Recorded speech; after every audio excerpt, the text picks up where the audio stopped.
വനിതാ ദിനമായിട്ട് ഒരു കഥ പറയണമല്ലോ എന്ന് ആലോചിച്ചപ്പോൾ എനിക്ക് ഓർമ്മ വന്നത് നൊബേൽ സമ്മാന ജേതാക്കളായ ക്യൂറിമാരുടെ ജീവിതവും കഥയുമാണ്.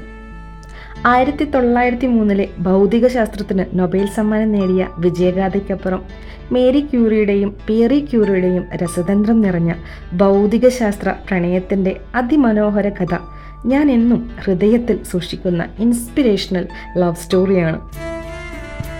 സ്ത്രീശക്തിയെ തിരിച്ചറിയുന്നതും പരിഗണിക്കുന്നതും അംഗീകരിക്കുന്നതുമാണ് യഥാർത്ഥത്തിൽ സ്ത്രീ ശാക്തീകരണമെന്ന് മേരിയും പിയറിയും നമുക്ക് പറഞ്ഞു തരുന്നുണ്ട്.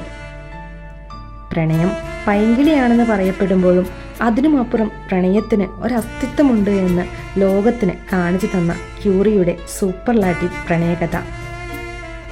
ഭൗതികശാസ്ത്രവും രസതന്ത്രവും നിറഞ്ഞ പ്രണയത്തിന് പാരസ്പര്യത്തിൻ്റെ റേഡിയോ ആക്ടിവിറ്റി ഉണ്ട് എന്ന് തൻ്റെ പ്രവൃത്തിയിലൂടെ കാണിച്ചു തന്ന പിയറി ക്യൂറിയുടെ പോരാട്ടത്തിൻ്റെ കഥ ഓർക്കാനും പറയാനും ഏറെ മനോഹാരിത നിറഞ്ഞതാണ് എന്ന മുഖവരിയോടുകൂടെ തന്നെ പറയട്ടെ.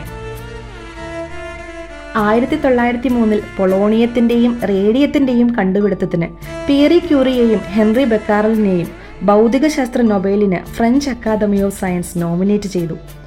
എന്നാൽ ഒരു സ്ത്രീയായതിൻ്റെ പേരിൽ കണ്ടുപിടുത്തത്തിൽ സുപ്രധാന പങ്കുവഹിച്ചിട്ടും മേരി ക്യൂറിയുടെ പേര് നൊബേൽ സമ്മാനത്തിന് നാമനിർദ്ദേശ പട്ടികയിൽ ഉൾപ്പെടുത്തിയതുമില്ല.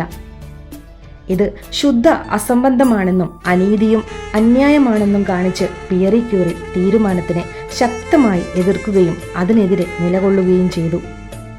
കണ്ടുപിടുത്തത്തിൽ മുഖ്യ പങ്കുവഹിച്ച മേരി ക്യൂറിയെ പരിഗണിച്ചില്ലെങ്കിൽ താനും നൊബേൽ സമ്മാനം സ്വീകരിക്കില്ല എന്ന് കാണിച്ച് പിയറി ക്യൂറി അക്കാദമിക്ക് ഒരു കത്തെഴുതി.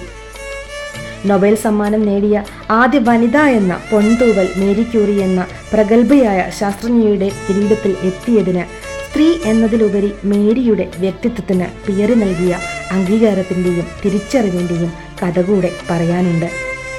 അംഗീകാരവും പരസ്പര ബഹുമാനവും ഒരുമിച്ച് പോകേണ്ടുന്ന വികാരമാണ് പ്രണയം എന്ന് പിയറിയും ക്യൂറിയും നമുക്ക് പറഞ്ഞു തരുന്നുണ്ട്. അങ്ങനെ അവർ നൊബേൽ സമ്മാനം നേടുന്ന ആദ്യ ദമ്പതികളായ ശാസ്ത്രജ്ഞരായി മാറി.